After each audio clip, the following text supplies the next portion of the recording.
A World Cup final is not just a match. It is a global panic attack with better lighting. The pitch is perfect. The flags are waving. The cameras are flying. Millions of people are staring at one ball like it personally owes them money. One penalty can make a country scream. One missed shot can turn a player into a national tragedy. And every few years, the World Cup reminds us of something strange. Modern humans are still tribal creatures. We just have Wi-Fi now. But here's the question. Before the World Cup, before brackets, stadium lights, national teams, sponsors, referees, VAR, and angry people on the internet, did ancient people already have football tournaments? Most people think tournaments are modern. And in one way, they are. The World Cup is a modern machine built from schedules, laws, travel, money, and global attention. Ancient people did not have that. They did not have FIFA. But they did have something older. They had organized ball games. They had teams. They had courts. They had crowds. They had stakes. They had pride. They had rituals. They had winners, losers, memory, shame, glory, and sometimes danger. So by football tournaments, we do not mean modern FIFA events. We mean organized ball competitions with the same emotional pressure. Teams, crowds, stakes, identity, and memory. Ancient people did not invent the World Cup, but they created the emotional blueprint behind it. A crowd, a ball, two sides, a contest that means more than a game. That is where the story begins. A modern tournament is not just people playing a game. It usually needs organized teams, scheduled matches, rules everyone accepts, a way to decide winners, and some final prize or status. The World Cup has all of that. Groups, knockout rounds, national teams, officials, records, television, a trophy, a calendar planned years ahead. Basically, human chaos put into a spreadsheet. Ancient competitions were different. They usually did not have global rules. They did not have universal brackets. They did not have international federations. But ancient people could still organize serious contests. A village could challenge another village. A city could host a public game. A ruler could sponsor a match. A festival could include athletic competition. So here is the key distinction. Ancient people did not have modern football tournaments, but they did have organized ball competitions, and that matters. Because the World Cup did not invent the idea of gathering around a ball, it scaled it. It standardized it. It broadcast it. It turned an old human pattern into a planet-wide event. Different machine, same ancient hunger. In the ancient world, games were rarely just games. In ancient societies, the body mattered every day. Your legs mattered. Your lungs mattered. Your balance mattered. Your pain tolerance mattered. Your ability to read other people mattered. Your ability to move with a group under pressure mattered. Those skills were useful in hunting, war, travel, raiding, defending settlements, escaping danger, and proving you belonged inside a group. A ball game trained the body, but it also trained the mind. When do you charge? When do you wait? When do you deceive? When do you cooperate? How do you stay calm when everyone is watching? That is the survival logic.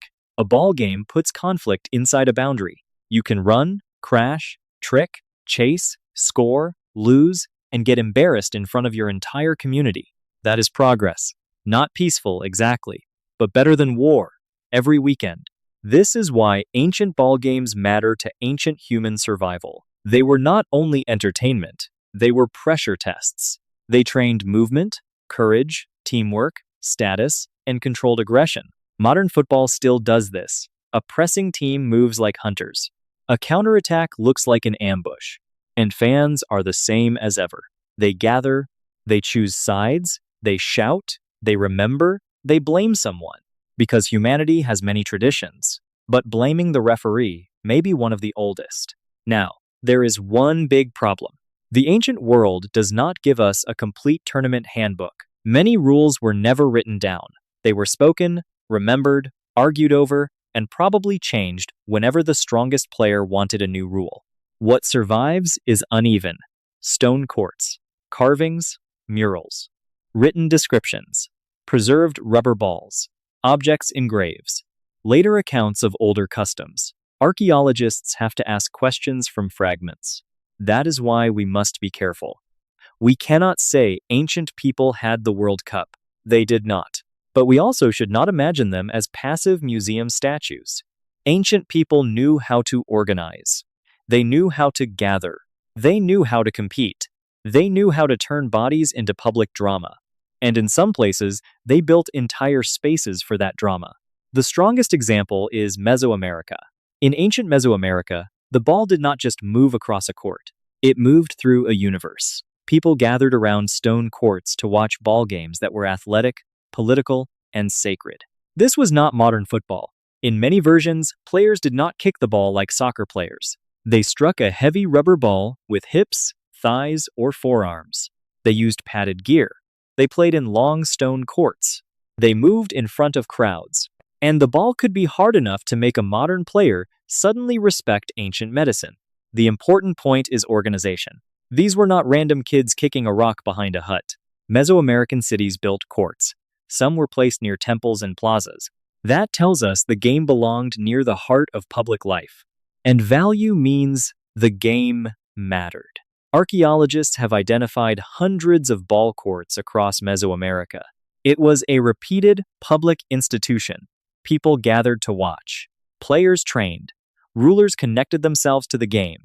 Carvings and painted scenes show athletes, captives, ritual clothing, public events, and sacred meaning. So when the ball bounced, it was not just entertainment. It could symbolize forces the community believed had to keep moving. Today, a stadium turns a match into national identity. In Mesoamerica, the court could turn a match into cosmic identity. Different religion, same human nervous system. So, did Mesoamerica have tournaments? Not like the World Cup. But we do have organized courts, public contests, elite sponsorship, spectators, ritual importance, and inter-community rivalry. That is close to the emotional core of tournaments. Not the modern machine, but the ancient blueprint. A game could gather people, create heroes, shame rivals, honor gods, display power, and turn competition into memory. That is tournament energy, even if it was not a tournament in the modern sense. Mesoamerica gives us the sacred court. Ancient China gives us something closer to the football instinct most viewers recognize. Kicking a ball. The game was called Cuju. The name is often understood as kickball. Cuju has a history going back more than 2,000 years. It appears in ancient Chinese records by the Han Dynasty, which tells us this was not just legend. It was visible enough to be written down. In some traditions, it was connected with training. That makes sense. If you are training soldiers, you need bodies that can move quickly, balance well, coordinate under pressure, and control the legs. You could give them a ball, and competition does what competition always does. It makes people try harder because someone is watching. Imagine a hard-packed courtyard. A stitched leather ball. Players striking it with the foot, thigh, chest, or shoulder, trying to guide it toward a target, trying to keep it controlled, which, honestly, is still half of football. Cuju was not the World Cup. It was not modern soccer. It did not have the same field, offside law, substitutions, or a coach in a tracksuit looking disappointed. But it did show something important. Ancient people had organized kicking ball traditions.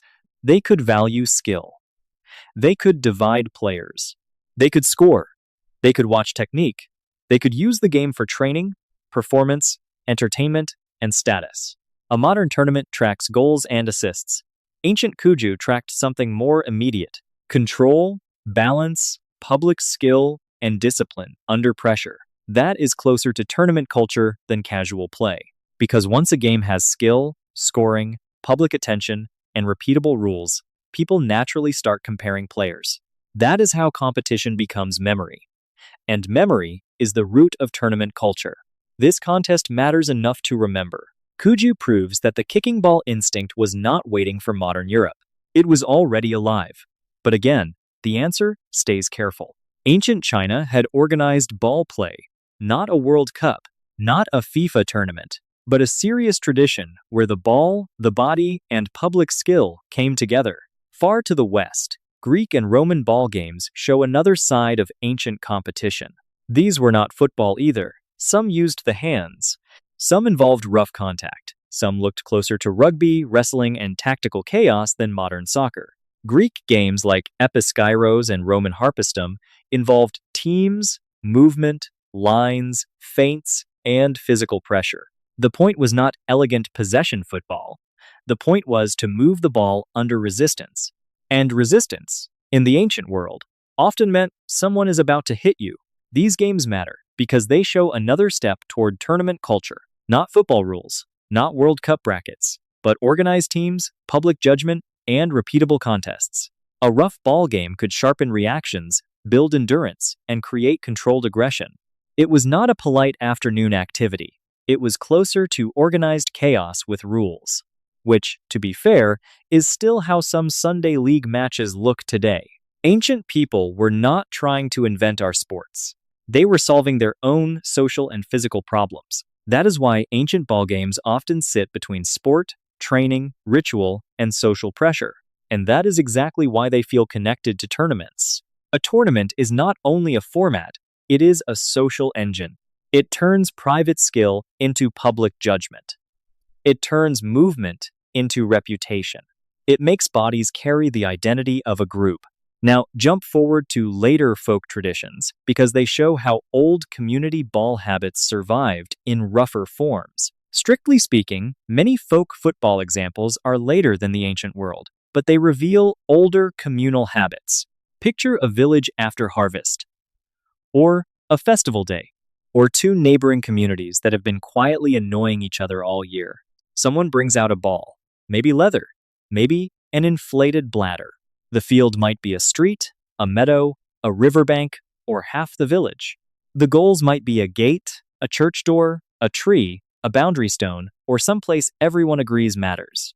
The teams might not be 11 against 11.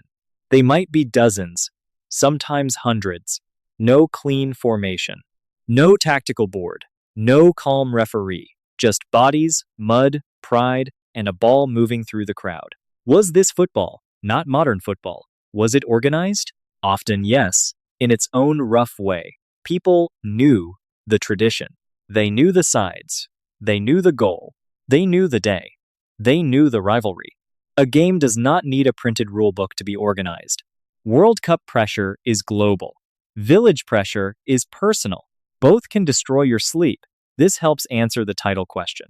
Ancient and traditional communities may not have had tournaments like modern football, but they had recurring contests, festival games, public matches, rivalries, and community memory. Those are the building blocks. The World Cup did not invent them. It enlarged them.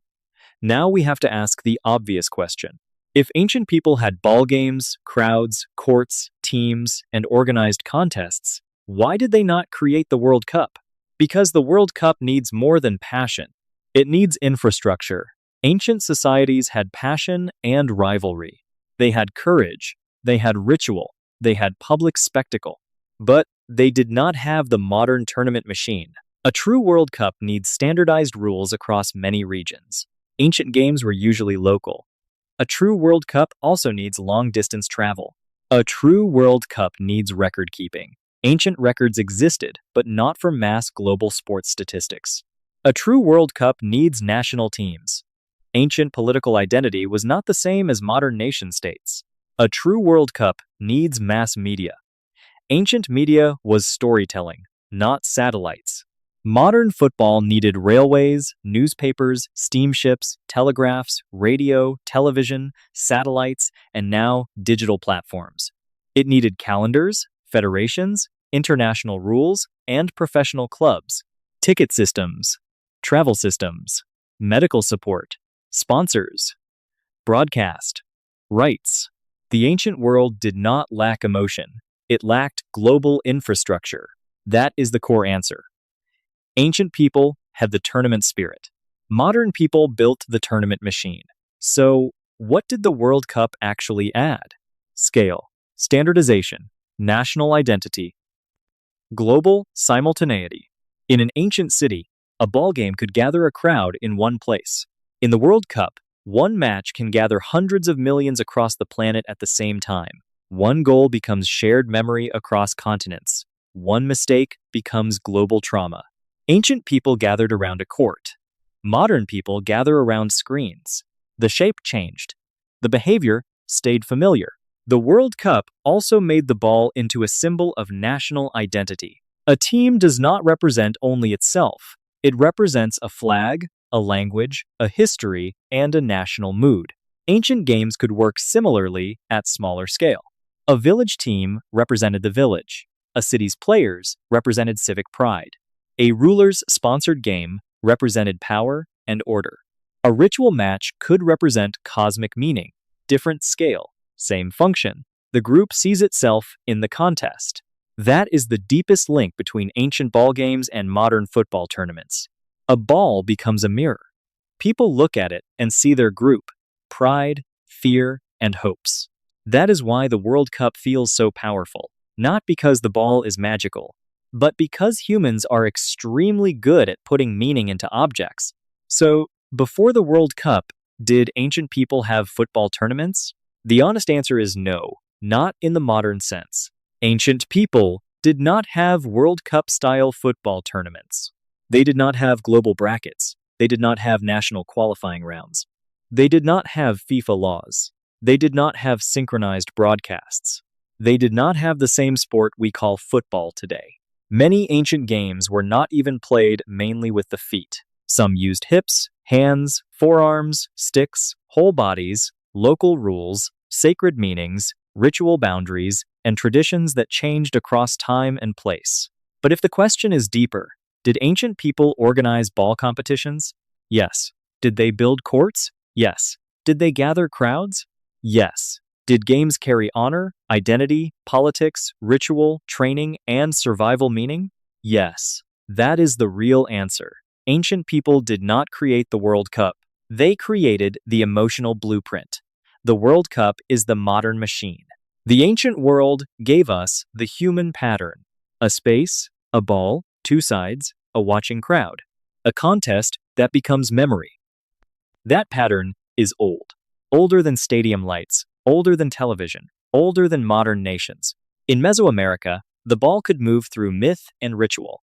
In China, Cuju showed skill, control, and kicking tradition. In Greek and Roman games, teams tested bodies through organized chaos. In village and festival games, communities turned rivalry into public performance. None of these were the World Cup, but all of them show why the World Cup works. Because the tournament did not invent human emotion. It organized it. It gave it rules. It gave it a schedule. It gave it a trophy. It gave it cameras. But underneath the modern surface, the old pattern is still there. A crowd gathers. A ball moves. Bodies chase it. One side rises. One side falls. People remember. And, for a moment, the group sees itself in the game. That is why football tournaments feel ancient even when the stadium is modern. Ancient people already understood the truth every World Cup proves again. Give humans a ball. Give them sides. Give them a crowd. And, sooner or later, they will turn it into something much bigger than a game.